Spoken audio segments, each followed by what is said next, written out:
कालच लोकवृत्तने एक वृत्त प्रसारित केलं होतं की त्यामध्ये पंकज बाबर हा जकातवाडीचा मुलगा आहे आणि त्यांनी साताऱ्यातल्या मोठ्या आलिशान हॉटेलला गंडा घातलेला आहे, साधारण लाखात गंडा घातलेला आहे। अनेक हॉटेलमध्ये तो जातो, राहतो, आईश करतो, फिरतो, तिथल्या ज्या जेवणाचा तो उपभोग घेतो आणि नंतर हाय फाय बोलून पैसे नंतर करतो, ट्रान्सफर करतो, असे खोटे गुगल पेचे काही स्क्रीनशॉट टाकतो आणि हॉटेल व्यावसायिकांना फसवतो।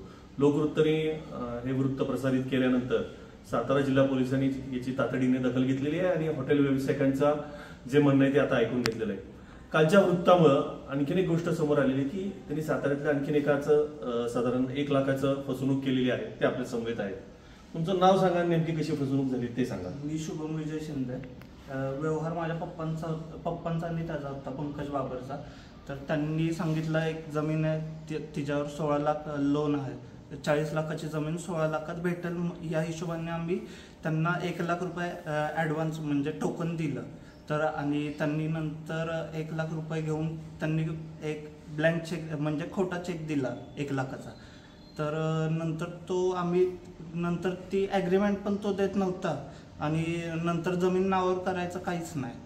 तो ब्लँक चेक जो होता, ब्लँक नाही, 1 लाखाचा चेक, तो बँकेत तुम्ही दाखवल्यावरती काय कळालं मग तुम्हाला? तो चेक बाउन्स झाला, म्हणजे परत चेक आम्हाला भेटला, अकाउंटमध्ये पैसेच नाही। बरं, आता एक लक्षात घ्या, हे तुम्हाला पंकज बाबर हा फ्रॉड आहे हे कसं कळालं? ते नंतर जसं तो पळून गेला, म्हणजे आम्ही चेक टाकला तसा तो पळून गेला, त्याला जसा मेसेज गेला असेल चेक पडलाय, बरं तसा तो पळून गेला।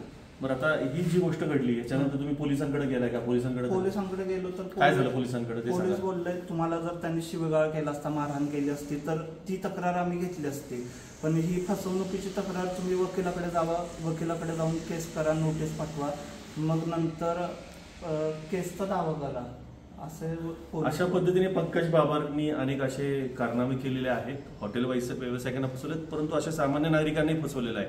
अशा काही तक्रारी आता समोर येत आहेत, साधारण 4-5 तक्रारी या लोकवृत्तपशी आलेल्या आहेत, आणखीनही तक्रारी येण्याची शक्यता आहे। तर असा हा जो भामटा पंकज बाबर आहे याला वेळेस जाब बसणं गरजेचं आहे। सातारा पोलिसांनी तातडीनं अशा पंकज बाबरला कुठून असेल तिथनं उचलून आणावं आणि त्याला कायद्याचं शासन करावं। धन्यवाद।